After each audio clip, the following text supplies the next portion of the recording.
What's good, Black Star Podcast? Welcome back to the channel. It's your boy Jared, y'all. So apparently there's an OnlyFans creator that got paid to do ads for the Biden administration. And if you don't believe me, what I'm about to say, let's take a look at a video from Bernard Riley. And I had no clue this happened. So let's get it.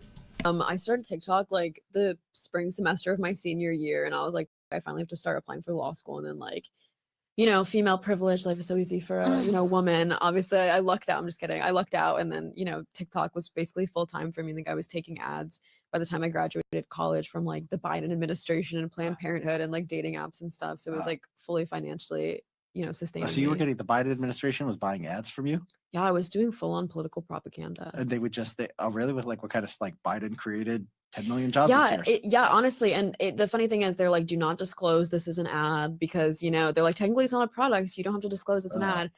And that's how they inception you with ideas by making you think it's organic. I think they just wanted like some edgy girl of color to just tell people, like, when they nominated like Ketanji Brown Jackson, they're like, can you say like, as a person of color, that you feel reflected? And it's like a white woman emailing this to me, and she's like giving me this script, and I'm like, no. And she's like, please. And I'm like, no, I'll like talk about the news of it, but I'm not gonna be like, I'm not gonna have a white person tell me to be like, this is how I feel as a person of color. Like, it's just so.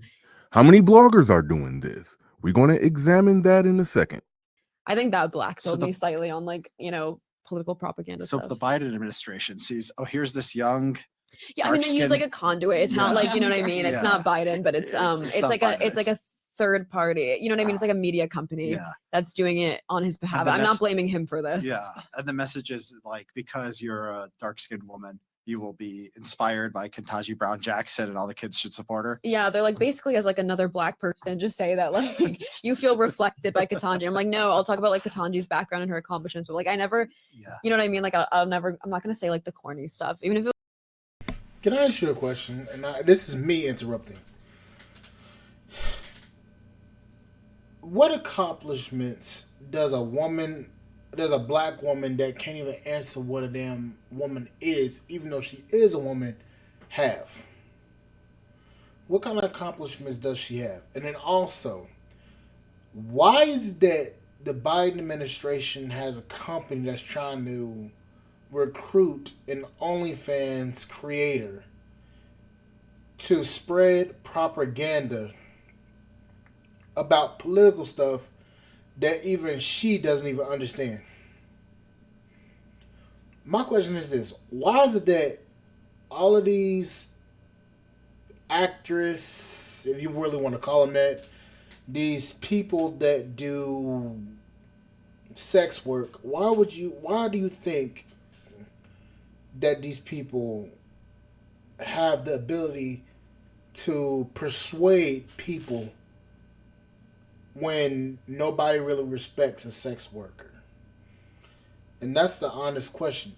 Remember in 2020, the 2020 election, when they started talking, when they Saucy Santana and I forgot that broad name, made the song no voting, no fuck, no loving, or some shit like that. Like, they're always trying to persuade black people, and if you want to use this fucking term, which I'm gonna have to use especially for this video, people of quote unquote people of color, which we all know that means people that are not black. It tells me that they want your vote, but they don't want to offer you anything for your vote. If it was a brown person emailing it to me, I'm like, no, that's not like how I feel. Like, I don't look at like Ketanji and feel like. I got a lot more examples of this. But whenever you hear someone say, as a disabled, albino, trans, bilucent person of color, they're probably being paid. Whenever you hear people saying things that don't line up with how normal people talk, it's likely an ad, but not an ad, because it's not really a product when the product is propaganda. Here are more examples of that propaganda subtly rolled out to you. Mr. Beast, the biggest YouTuber YouTubing right now, that makes crazy videos doing wild stuff with his boys. Now, one of his boys is a girl.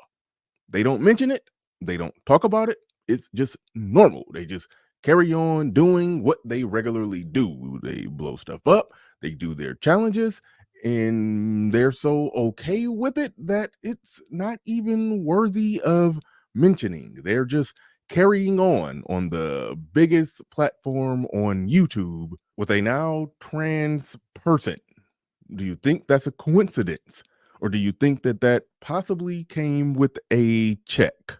What about these guys who do entertaining content where they are trying to figure out who's the white girl among black girls based off body type and speech cadence and trivia? I don't know. But very random, from this multi-million sub platform, a random trans person helping them pick.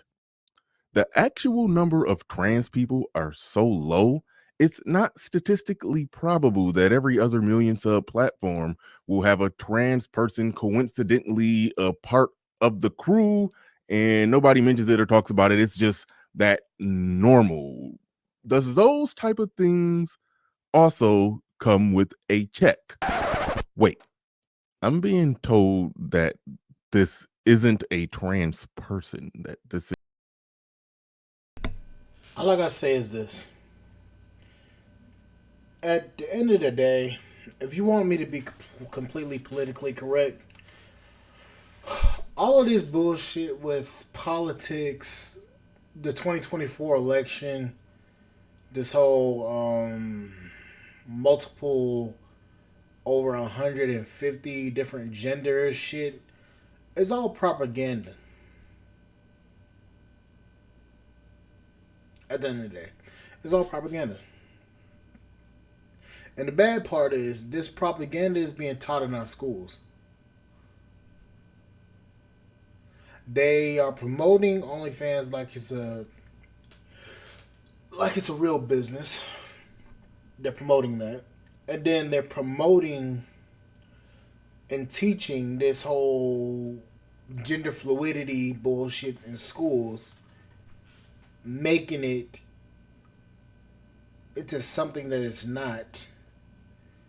Basically pushing it on to the younger kids, and the younger kids think it's okay, but it's not, because it's adults pushing it that want to live an alternative lifestyle, which is okay, but don't push it off on the kids. It's all a political agenda. And the problem is, what's going to happen is in the next 20 to 25 years, there's going to be so many different people identifying as anything else other than a man or a woman out there that the global population, if this gets spread overseas to other people, yeah, that shit's gonna turn into something else, and it's gonna be a hell of a situation. But anyways, that's gonna be it for this video. Like, share, subscribe to the channel, support the podcast on Spotify.com. I will see you guys on the flip side, and I'll catch you guys later. Bye, guys.